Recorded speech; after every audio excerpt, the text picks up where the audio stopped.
Même pas vu, c'était un homme aveugle. Il était aveugle physiquement, mais il était clairvoyant spirituellement. Et éclairé par Dieu, par sa parole, il ne fut pas trompé. Quand cette femme est arrivée, il lui a révélé qui elle était. Rentre, femme de Jéroboam, ton déguisement ne sert à rien. Parce que si tu peux tromper les hommes avec les apparences et ton visage, Dieu sait ce qui se passe à l'intérieur. Pendant la Première Guerre mondiale, il y a eu de nombreux hommes qui ont été victimes de la guerre. La Première Guerre mondiale a fait entre 17 et 20 millions de morts, à peu près. Mais il y a eu des rescapés à cette guerre. Et ces rescapés, pour certains d'entre eux, sont revenus de la guerre dans un triste état. J'ai noté leur nombre.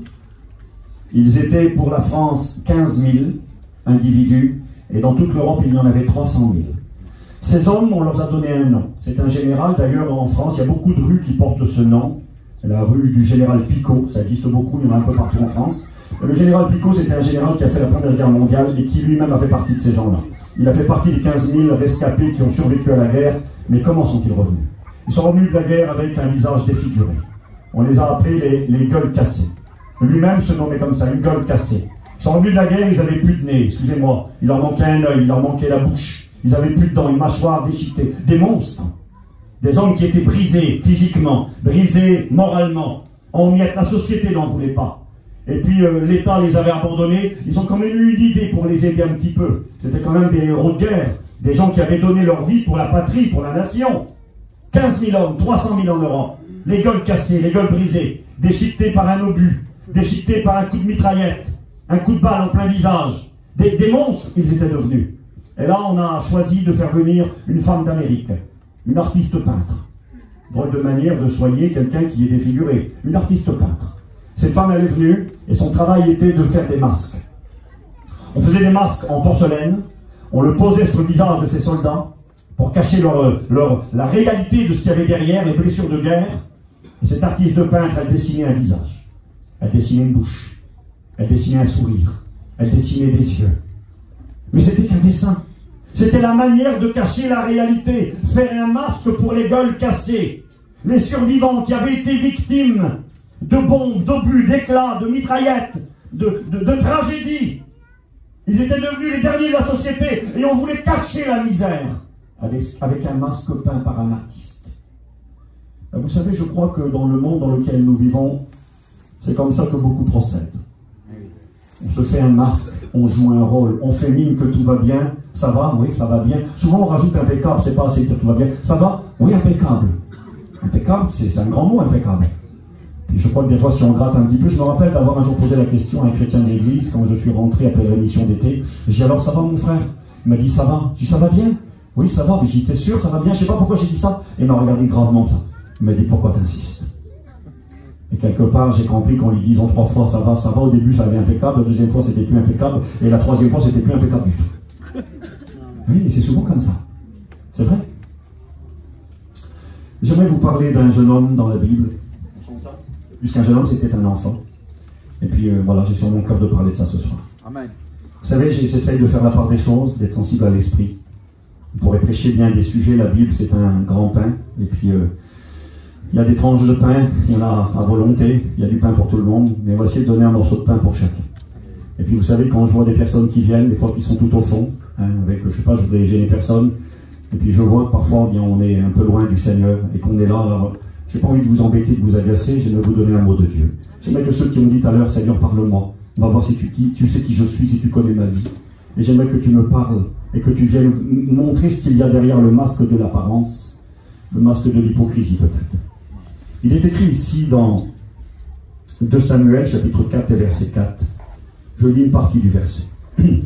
Jonathan, fils de Saül, avait un fils, âgé de 5 ans. Et la fin du verset dit, son nom était Méphibosheth. J'aimerais vous parler de ce personnage ce soir. La Bible nous parle d'un enfant qui a 5 ans. Il est dit que son père s'appelle Jonathan et que lui s'appelle Méphibosheth. Qu'est-ce que ça nous apporte cela? Les lecteurs de la Bible savent certainement où je vais essayer d'en venir ce soir.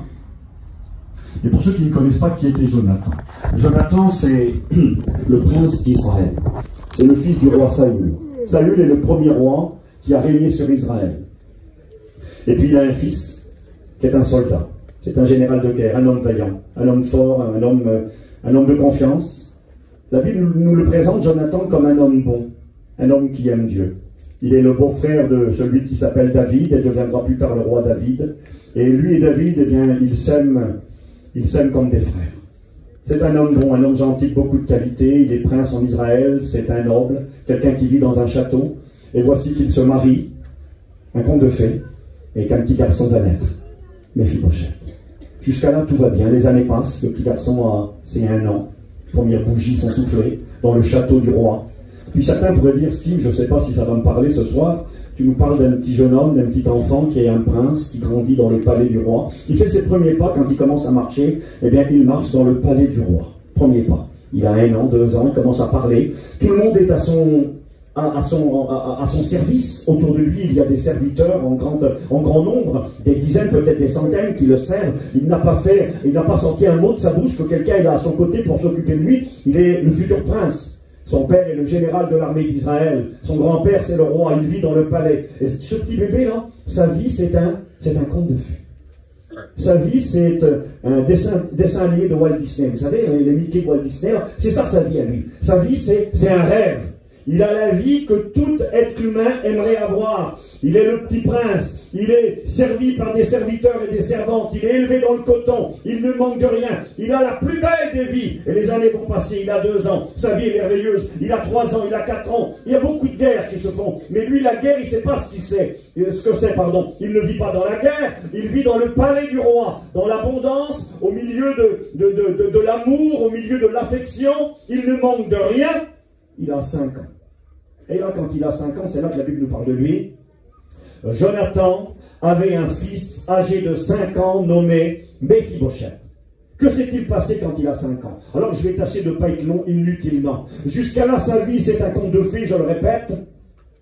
Et certains pourraient dire, bien Steve, ça ne me parle pas beaucoup parce que ma vie à moi, c'est pas le conte de fées de Méphibosheth. Moi, je ne suis pas un prince, je ne suis pas une princesse, je n'ai pas grandi dans les palais du roi. Excusez-moi avec le respect que j'ai pour chacun. Certains pourraient dire, moi j'ai grandi sur une place des Giniers. Moi j'ai grandi sur le bord des routes. Moi j'ai grandi dans un quartier ici à Montpellier. C'est pas moi le petit prince Méphibosheth, dont le père est Jonathan, le futur roi d'Israël. Je suis convaincu que le petit bonhomme de 5 ans, là, son père, c'est sa fierté. Il veut être comme son père.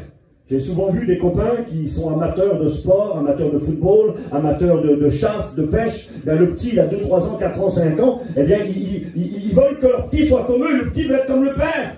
Le père va à la chasse, il a le fusil, il a le chien. Le petit, tu le vois, il est habillé en chasseur. Il a le petit chien, un petit fusil sur le côté. Et puis, quelque part, il veut être comme son père. Puis lui, il veut être comme son père. Son père, il est gentil. Son père, c'est un homme qui est bon. C'est sa fierté. C'est lui que je veux être quand je serai grand. Et voici qu'il a 5 ans. Et tout à l'heure, je n'ai pas lu tout le verset, mais je vais le faire maintenant. Jonathan, fils de Saül, avait un fils. Et là, la Bible donne une précision. Perclus des pieds. Perclus des pieds, ça veut dire handicapé des pieds. Mais comment ça? Pourquoi tu l'as pas dit au départ? Pourquoi tu as dit qu'il courait, qu'il a commencé à marcher ses premiers pas? Parce qu'il n'est pas né comme ça. Il n'est pas né perclus des 2 pieds. Il semblerait, quand on fait une lecture rapide, il semblerait que c'est un peu compliqué à comprendre. Mais quand on lit les différentes traductions, on s'aperçoit qu'il n'est pas né comme ça. La précision est donnée. Qu'est-ce qui s'est passé? C'est marqué âgé de 5 ans. Il était âgé de 5 ans lorsqu'arriva de Jisraël la nouvelle de la mort de Saül et de la mort de Jonathan. Sa nourrice le prit et s'enfuit. Et comme elle précipitait sa fuite, il tomba et resta boiteux. Son nom était Méphibosheth. Là, on va un peu mieux comprendre l'histoire. Le petit bonhomme, il a 5 ans, il est la plus belle des vies. Sa vie, c'est un conte de fées, je le répète. Et voici que quand il a 5 ans, il ne sait pas, il ne comprend pas, il y a la guerre. Son père est à la guerre. Et la nouvelle arrive à Jérusalem. La nouvelle arrive. Le roi est mort. Saül est mort sur le champ de bataille. D'une mort terrible. Et Jonathan est mort. Les Philistins ont remporté la victoire sur Israël. Ils vont arriver, ils vont prendre le château d'assaut. Et là, la servante qui est là, qui a le petit enfant de 5 ans, qu'est-ce que je fais? Elle le prend dans ses bras. Elle se met à courir avec le petit pour se sauver. Le petit comprend rien. Il va quitter le palais royal. Il écoute dire, Jonathan est mort, il a 5 ans. Je suis presque sûr qu'il ne comprend pas ce que ça veut dire. Jonathan est mort. Qu'est-ce que ça veut dire? Elle expliquait à un petit bonhomme de 5 ans que son père est mort. Allez le regarder, lui dire ton papa est mort, mais ça veut dire quoi? Tu verras plus jamais papa, c'est fini. Ton héros, c'est fini, tu ne le verras plus. Ils avaient déchiqueté leur corps. Les ennemis avaient décapité Saül et son fils. Ils avaient